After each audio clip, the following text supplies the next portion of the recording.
First, I want to apologize for the lack of content recently, but sometimes life gets in the way. Moving, a new job, things like that. But this landed on my desk last week, and I'm really eager to get it out of all of this tightly wound plastic wrapping and take a look at it. And wow, that's a lot of plastic. I just keep finding new layers of wrapping. I'm not sure how much one device needs. Hopefully this is the last one. Where are those scissors? They fooled me again. It looks like there's just a bit more wrapping to go, and then finally I'll have this thing open.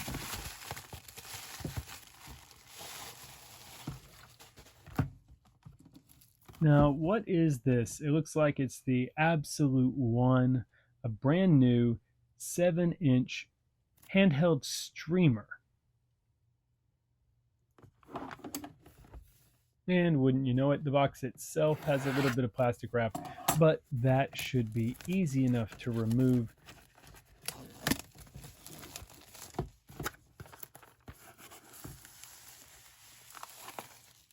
And here it is, a nice natural cardboard box with some slightly reflective black ink, front and back. There you have it, the Abxylute Cloud Gaming Console. I'll need those scissors one last time just to open that seal. And then we can finally see what is inside this box. Well, there it is. It's hidden inside its case, so let's take a look at this manual first. Not very thick, shouldn't take too long. It goes over all of the front view assortment of buttons, the back, joystick calibration if you need it, and also how to charge it, plus plenty of QR codes to scan. If you want to read through the Chinese version of the manual, just flip it over. I'll let you do that on your own time.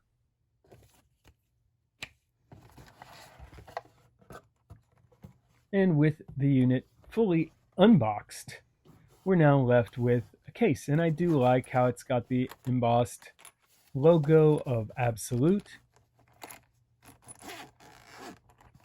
Ooh, zipper ASMR.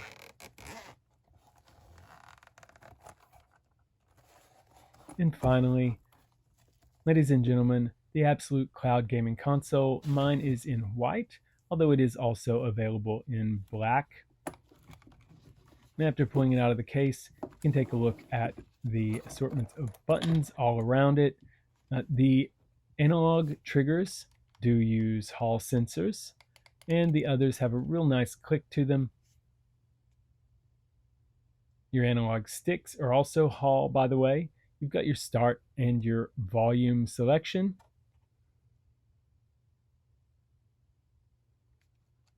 The D-pad has a nice feel to it, and there are several extra buttons like back, start, select, all around the screen. Speaking of the screen, it is a 7-inch 1080p display, and I'll be very curious to see how it looks. But first, I've got to get rid of this warning sticker about charging, and it's stuck on there quite tight. If you get an Abxylute, I would suggest you be a little bit more careful than I am here, because oops, I peeled off the already applied screen protector, and now I've earned myself quite a lot of bubbles. It'll take a while for me to get rid of those, unfortunately. Be more careful than I am. Learn from my mistake. And that's as good as it's getting for now. So, voila, people. Again, learn from my mistake. But let's hold this power button down here and get this thing turned on, shall we?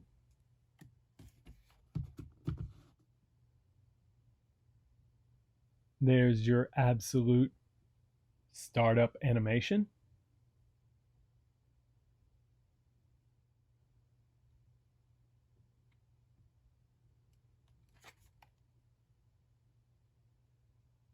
After which the console will take you through some basic setup. If you've ever set up most Android handhelds, you know the type of things it's going to ask you. It wants to know what country you're from, And then it will follow that up with various things such as your Wi-Fi. But no, you can't see mine. Sorry. You'll get an option to restore some settings from another device, but if you don't have one, that's okay. You can skip it and set it up yourself.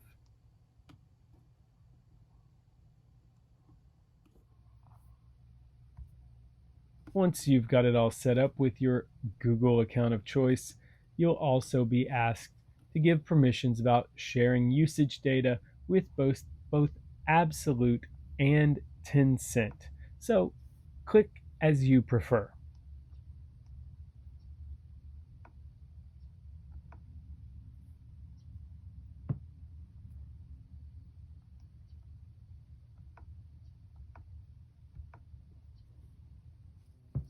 The final step before you're in the main screen is to set your own PIN so that you can lock and unlock the device. We wouldn't want kids streaming our games, would we? And then Absolute provides a nice little walkthrough of some of the key features of your cloud gaming console.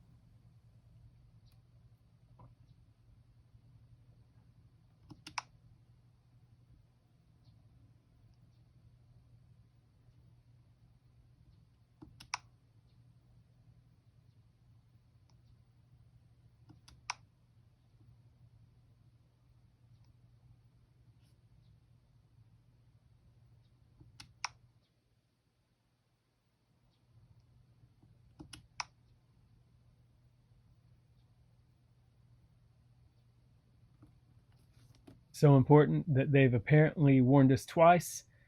Use a USB A to C cable, not a C to C cable. Very, very important, folks. Very important. And it was included in the box. I just happened to have missed it when I was opening mine. Oh well. Here we have the Absolute Launcher, which does come pre installed with some of your cloud gaming apps, as well as suggestions for a variety of others that you might want to install. Now, thankfully for me, the Xbox apps are already loaded, and that's what I'm going to test first, but you can get the others if you want. So, with that out of the way, let's just hop right into some Forza Horizon 5, where I will see how quickly I can wreck this Ferrari, F99XX, I forget the model. It goes fast and it's hard to drive on a dirt road. Right away, the first thing I'm noticing is that the screen does look really nice. It's big, a lot bigger than most of the retro handhelds that I usually play on. However, because this is really meant to be used near Wi Fi and not be completely portable in a way that something like a Miu Mini would be, it's nice to have such a large screen. Maybe your wife wants to watch TV and you want to keep playing. So it's a nice size for at home game streaming. And despite the size, it doesn't feel heavy. It's only about 430 grams, which is roughly twice the weight of most phones, but since you're holding it in two hands, it really doesn't feel heavy at all. The ergonomics are also quite nice, with the section behind the screen being very thin and slightly wider at the edges where you hold, with some nice texturing on the back. The Hall sensor joysticks and analog triggers also work nicely, although they can't save me from not paying attention and running into this step pyramid. So let's just jump out of the Xbox and take a look at some of the settings of the Absolute. There is a messages section where you get your notifications, various games or updates might show up here. I'm going to ignore those for now. Go into the main settings where you can find out various info about your Wi-Fi or Bluetooth. It does have dual band Wi-Fi, so you should get a nice connection to your router.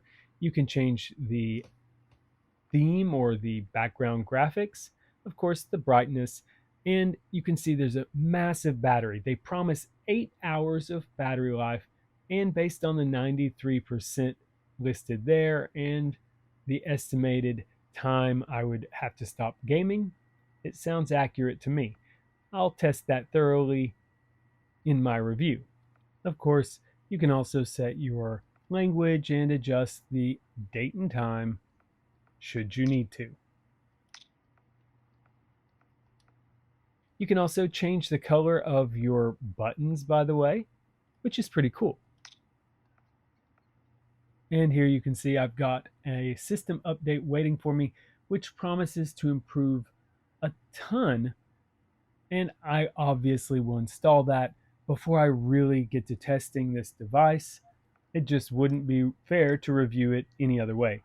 I do also want to mention that I've really enjoyed the haptics and the feedback that you get when you're moving around on the screen. They feel really, really nice. I also love that the game I was playing was minimized there and I can just pop right back in. Or in this case, pop over to some Starfield because it's so hot right now or whatever. Um, I've just started the game and, well, I've kind of already forgotten where I was at. Is this guy, this is an enemy, right? I should probably just, well, we don't want him surviving if he's a bad guy. Actually, I wouldn't do this, and I'm definitely not saving my game. Bad me. All right, so that's it for this Abxylute unboxing and first impressions video. I'm going to get that system update going, and then I'm going to put it through its paces, streaming as much as I possibly can, and probably maybe check out how it can handle a little bit of emulation because, hey, I like my retro gaming too. So do check back soon for a complete and thorough review of the Abxylute Cloud Gaming Console.